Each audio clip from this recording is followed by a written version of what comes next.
بسم اللہ الرحمن الرحیم۔ شروع اللہ کے نام سے جو بڑا مہربان نہایت رحم کرنے والا ہے۔ اور اے موسیٰ، آپ کے داہنے ہاتھ میں کیا ہے؟ تو آپ نے کہا، یہ میری لاٹھی ہے، میں اس پر ٹیک لگاتا ہوں اور اس سے اپنی بکریوں کے لیے پتے جاڑتا ہوں اور اس سے میرے دوسرے کام بھی نکلتے ہیں۔ قرآن مجید کی اس آیت کے مطابق یہ لاٹھی کہاں سے آئی تھی؟ یہ لاٹھی حضرت موسیٰ علیہ السلام کو کہاں سے ملی؟ یہ لاٹھی کس درخت کی لکڑی سے بنائی گئی تھی؟ اس لاٹھی کا حضرت آدم علیہ السلام سے کیا تعلق ہے؟ ان تمام سوالات کے جوابات جاننے کے لیے ہماری یہ ویڈیو آخر تک دیکھیں۔ یہ حضرت موسیٰ علیہ السلام کی وہ مقدس لاٹھی ہے جس کو عصائے موسیٰ کہتے ہیں۔ اس کے ذریعے آپ کے بہت سے ان معجزات کا ظہور ہوا جن کو قرآن مجید نے مختلف عنوانوں کے ساتھ بار بار بیان فرمایا ہے۔ اس مقدس لاٹھی کی تاریخ بہت قدیم ہے، جو اپنے دامن میں سینکڑوں ان تاریخی واقعات کو سمیٹے ہوئے ہے جن میں عبرتوں اور نصیحتوں کے ہزاروں نشانات ستاروں کی طرح جگمگا رہے ہیں، جن سے اہل نظر کو بصیرت کی روشنی اور ہدایت کا نور ملتا ہے۔ یہ لاٹھی حضرت موسیٰ علیہ السلام کے قد برابر 10 ہاتھ لمبی تھی اور اس کے سر پر 2 شاخیں تھیں جو رات میں مشعل کی طرح روشن ہو جایا کرتی تھیں۔ یہ جنت کے درخت پیلو کی لکڑی سے بنائی گئی تھی۔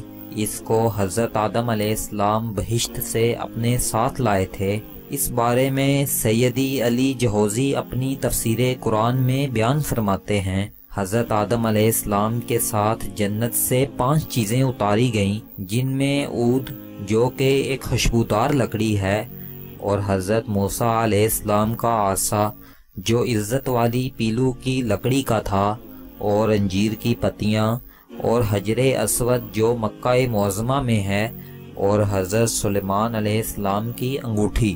حضرت آدم علیہ السلام کے بعد یہ مقدس عصا انبیاء کرام کو یکے بعد دیگرے بطور میراث ملتا رہا، یہاں تک کہ حضرت شعیب علیہ السلام کو ملا جو قوم مدین کے نبی تھے۔ جب حضرت موسیٰ علیہ السلام مصر سے ہجرت کر کے مدین شہر تشریف لے گئے اور حضرت شعیب علیہ السلام نے اپنی صاحبزادی بی بی صفورہ سے آپ کا نکاح فرما دیا اور آپ علیہ السلام 10 برس تک حضرت شعیب علیہ السلام کی خدمت میں رہے اور آپ علیہ السلام کی بکریاں چراتے رہے۔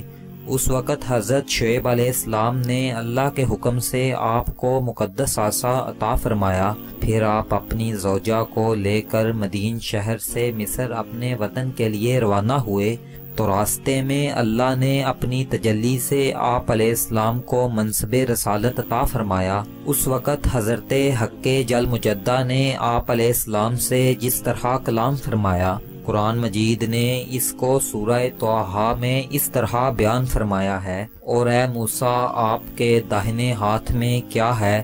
تو آپ نے کہا، یہ میری لاٹھی ہے، میں اس پر ٹیک لگاتا ہوں اور اس سے اپنی بکریوں کے لیے پتے جاڑتا ہوں اور اس سے میرے دوسرے کام بھی نکلتے ہیں۔